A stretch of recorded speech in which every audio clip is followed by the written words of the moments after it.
Welcome to Extraterrestrial Reality. How many extraordinary UFO counters and encounters with extraterrestrial beings are out there that nobody knows about, that are basically held privately by the people who experience them? I bet you there's a lot. I bet you there's a lot of stories out there that the public just doesn't know about because the people that it happened to they never told anybody about it. I talk a lot about the things that happened to me when I was a kid. There was the experience that I had where an alien being basically showed up in my room in the middle of the night when I was almost 9 years old, and I after it happened, it was a 20-minute long experience, and I've talked about this numerous times in numerous podcasts. Basically, there was something in the room that was not human. At the time, I thought it was either Satan or demons from hell. I had no idea. And not only was there a being there, but it was accompanied by some sort of humming sound, an electronic humming sound. I wake up in the middle of the night in this attic that I was sleeping in at the time, and I could hear this humming sound, and I had a blanket over my head, and the light was on, basically on the top of the steps in this attic, and so the room was fully illuminated. And I had this blue blanket, a thin blue blanket over my head when I woke up, and I could see, in addition to hearing this crazy sound, which never let up during this entire experience, I could see this, this three-fingered hand getting closer to my head and then further away. It was not a human hand. Whatever kind of hand this was not human. I could tell you right now. Whatever it was most certainly alien in nature. At the base of the fingers were thick, and they came to almost near points at the tips. And it had a thin arm, and it was just moving closer to my head and then further away. And I didn't know what the hell was going on. I tried to communicate with whatever this thing was, and it just kept on doing its thing with its hand. And so then I peeked out of the blanket, not in the direction where this thing was, because I didn't want to see its face. I peeked out of the blanket on the other side of the room where my brother Davey was sleeping. I could see him sleeping. He was facing toward me. His eyes were closed, and he was sound asleep. I started yelling to him, and he wouldn't wake up. That humming sound was like muffling my voice somewhat. And so then I'm really terrified, and I start yelling for my mom and dad at the top of my lungs. And nobody came to the rescue. Nobody came to the rescue. And so there I'm laying there looking at this thing, scared out of my gourd, right? And meanwhile, this hand just is getting closer to my head and then further away. There was something there that wasn't human. And again, at the time, I didn't know that alien abduction was a thing or anything like that. I didn't know what the hell was going on. I thought it was something from hell. That was the best my imagination could come up with, because I couldn't figure it out. And so I'm laying there, and this thing's not going away. And this whole event lasted like 20 minutes. And so I eventually somehow I passed out, right? And then I wake up, hours pass, and I wake up the next morning, like around 9 o'clock in the morning. This was during the summer. It was like a weekday during the summer. My dad was off at work at the time, and I went downstairs, and that whole day, I basically running around the house trying to tell my mom what's going on here, what happened. And she's not believing me, telling me it was a dream. There's nothing to worry about. It was a dream. I would go through the story over and over and over again. And she said, no, it's a dream, right? And at one point, I'll never forget this point during that day. I remember like my little kid brain just stopping and realizing, like a realization overcame me. And I realized that I'm just a kid, and no one's ever going to believe this story. Nobody's going to believe this story. And of course, even when my dad got home, I went up and I tried to tell him about it. He told me the same thing. It was a dream. And I knew damn well it wasn't a dream. It was real. Whatever was in the room that night, it was real. There was something there that was not human. Now, of course, it wasn't until about 10 years later, or so, I don't know exactly how long, but it was around 10 years at least, I would say, where I saw some documentary about alien abduction, and I realized that that's what that was. Whatever was in the room last night, that night was an alien being. That's what it was. So, but I realized at that time when I was a kid, I understood that, boy, if something weird like this happens, people aren't going to believe you. Like, that was one of the lessons I learned that day, when I was a kid, that, if something really, really out there happens to you, just people aren't going to believe you. That's when I learned that. That, and a lot of people, feel that way. I believe when things happen to them, they don't want to talk about it because they know that people aren't going to believe them. And then take, for instance, the 1994 experience. All these years later, I go on a fishing trip with my one buddy. He calls me up. This is in August of 1994. He got permission to go fishing at this private community called Beach Mountain Lakes, which is located near Hazleton, Pennsylvania. And I was like, yeah, okay, I'll go fishing with you. And he didn't want to go fishing on the lake. There was a pond, a smaller like pond off the lake that he wanted to go fishing. And I was like, yeah, okay, whatever. So we're fishing at this lake. We got there, it was like 6:00 in the evening. Shore fishing, sitting on the shore. We didn't have a boat or anything like that. And we're, fishing for hours and we're not catching anything. It was a real hot night. And we're not catching anything, right? And then this, basically a flying saucer shows up in the middle, out of nowhere, right? Basically, what happened was I was sitting, I don't know, I guess I was sitting on a rock or something, and I turned around to get something out of my tackle box, and I could see, like, behind me was this. Facing the opposite direction of this pond was this open field with this tall grass, and on the perimeter was woods. And I could see hovering low, like behind some trees, these 3 big giant lights lined up horizontally, moving behind the trees toward this little clearing. And it got to the clearing, and I said to my buddy, I said, Scott, what the hell is that? And when he looked at it, he said, I don't know. And by this point, the thing is moving right toward our position, right? And then it just stopped. It just stopped like momentarily, and he was standing underneath. It was like 20, only within 20 feet from where I was, and I was like right in front of it. He was like underneath the edge of it, and he had a flashlight. He grabbed a flashlight out of his truck and he shined it on the bottom of this thing. Now he later said it was circular shaped, like like a flying saucer. And anyway, at the moment when he started shining that flashlight, that's when I said, let's get the hell out of here. Because I was thinking this thing's going to land, right? It's going to land. And, by this point, I understood, I read about aliens and alien abduction and flying saucers because I had an interest at this point, because I realized at some point in the late 80s, early 90s, that what happened to me when I was a kid was most likely alien. That it was alien. It had to be. I mean, that's what it was. But anyway, so I was thinking, I had all these visions in my head of us getting dragged in the ship or something, and who knows what was going to happen. But anyway, we start throwing the stuff in the back of his pickup truck, and then the things start moving away from us, and it was real close to the top of these trees, the treetops. And he said, I didn't see this part, but he said that there was some sort of force pushing the treetops down a little bit, And I mean, I could tell from what I did see, it was very close to the trees. There's no man-made object that could get that would ever dare fly that close to trees. Let me tell you something right now.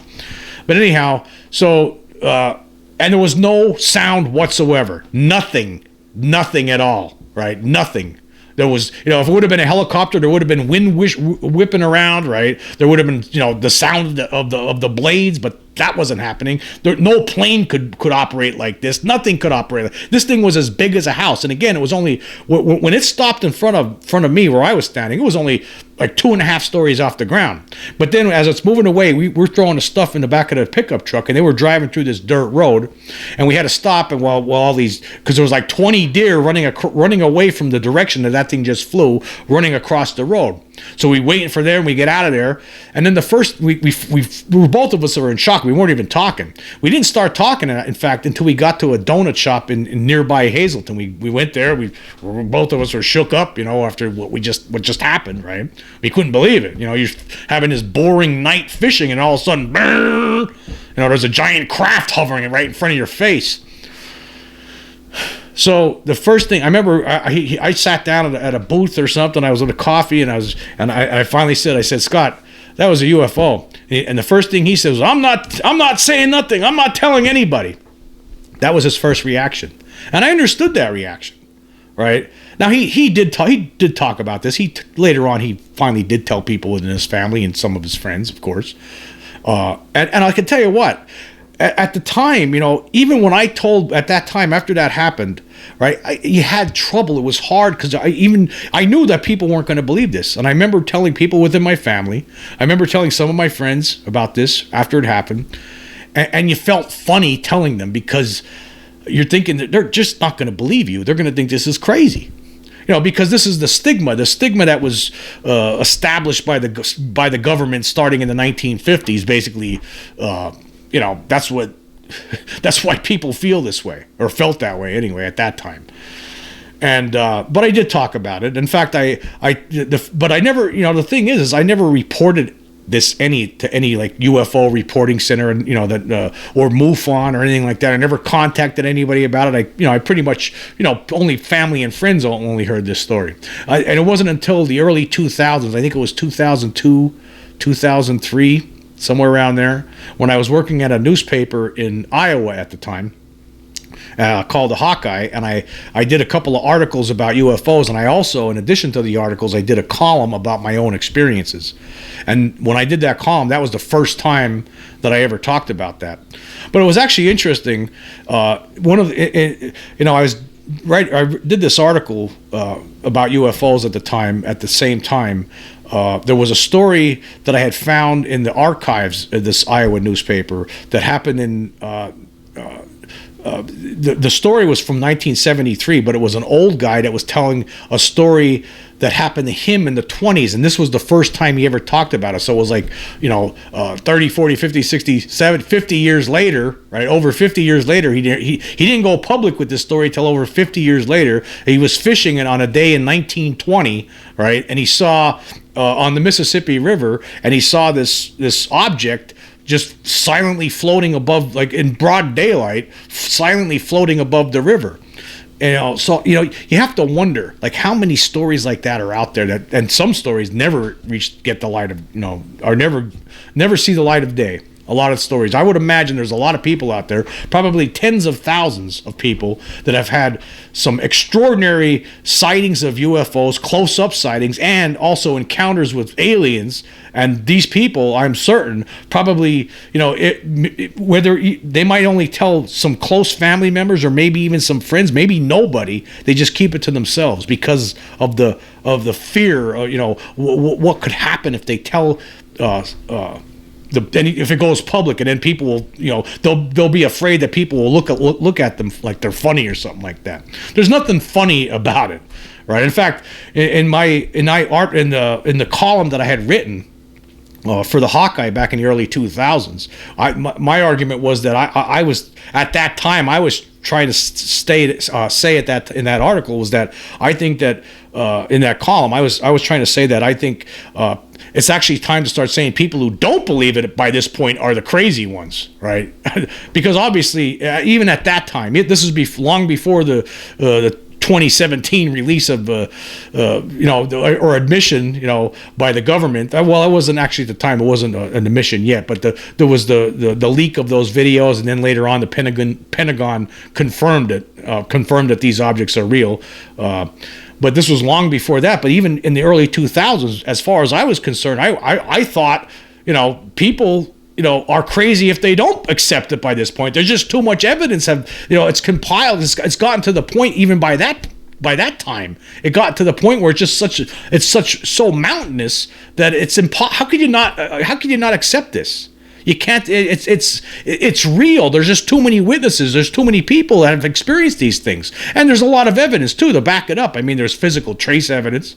I mean, there's all sorts of evidence. There's multiple witness accounts, like the 1994 Ariel school incident. Right? There's just so much now. Right? So much, and I would love if more people would start stepping forward. There has to be, from throughout the decades, there has to be more than what has been reported. There has to be. I guarantee you, there's tons of people out there that have had extraordinary experiences, but never said anything to anybody. And why would, I guess one of the problems is why would they? I mean, look what happens sometimes with some of the more extraordinary cases. Like I was just talking about that case from 1964 in my previous podcast with Donald Shrum. He was a bow hunter in California, and he was hiding in a tree while these two aliens and a alien robot were trying to get him to come down so they could who knows what they wanted to do with him, right? And they never got him. He stayed in the top of that tree, and they never got him. And when he first told that story, he did it anonymously, and he never gave his name publicly until 2007. It happened in '64. He waited all those years later till he was almost 70 years old before he actually gave his name to the public. And there was a book that actually was released in 2011. But that guy there, even at the time after this happened, right? Like he did talk to people. The people in the Air Force found out who he was, even though it wasn't publicly. This story never went public, and they actually met with him and talked to him about this. They wanted to know where the site was, but also he had Men in Black encounters. How many people out there actually, you have to wonder this too, how many people out there have been silenced by Men in Black? We know there's a lot of different cases out there where Men in Black show up and try to intimidate witnesses, right?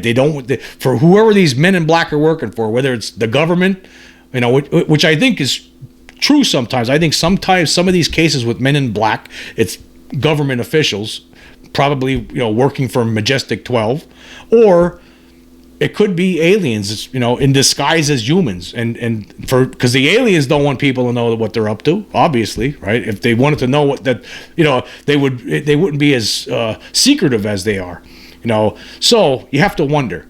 You have to wonder how many people have been silenced by Men in Black, that were Men in Black situations basically kept people from telling their stories. You have to wonder, because there's so many different cases where people were intimidated by Men in Black. Usually it's the extraordinary cases where something like the Shrum case, where people show up in black suits, knocking on the door, basically intimidating people. People take pictures. Actually, the 1965 case, Rex Heflin took these amazing pictures of a flying saucer, and some people showed up, took his pictures, said they would return him, and never did. He didn't even know who these guys were. They never returned the pictures, and then one day they showed up in decades later, not long, I guess later in his life when he was an old man, he got a manila envelope in the mail, or not even in the mail, just delivered to his house, and the negatives for those pictures were in it. Somebody took those negatives back in the mid '60s and never returned them, and they were claiming they were from the government. Apparently they weren't. Who were these people? So, but again, it makes you wonder, like how many times where somebody has an extraordinary experience, they don't report it because they're afraid of the stigma, or maybe they might tell a couple of people and word might get around a little bit, right? And then some Men in Black show up and tell them, hey, you can't tell anybody about this. And then they just shut up about it because they're intimidated into silence. So there's things like that happen, I'm sure, over the decades. But you have to wonder, there's probably tons of cases out there where people have incredible stories, but they're not sharing them publicly because they're afraid of how people would react to it. And in a way, you can't blame them, but I would love to hear some of these stories. I'm sure that there's even more interesting stuff that's out there that we don't know about, but I would love to know it. I would love to see more people starting to step up and tell things that happened maybe 30, 40 years ago. That would be nice to hear people. Now they're later in life. Just like this Donald Shrum, who finally publicly let the world know who is what his name is. After all these decades.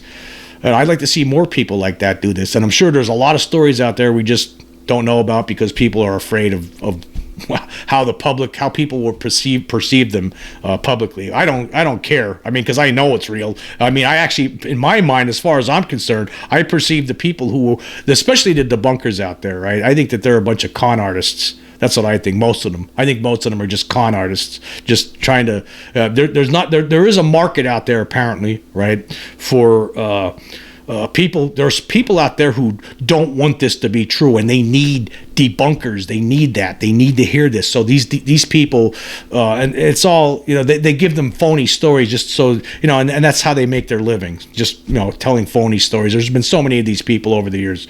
Terrible people. Terrible. I'm not going to say any names, but I mean, you can guess some of the names for yourself.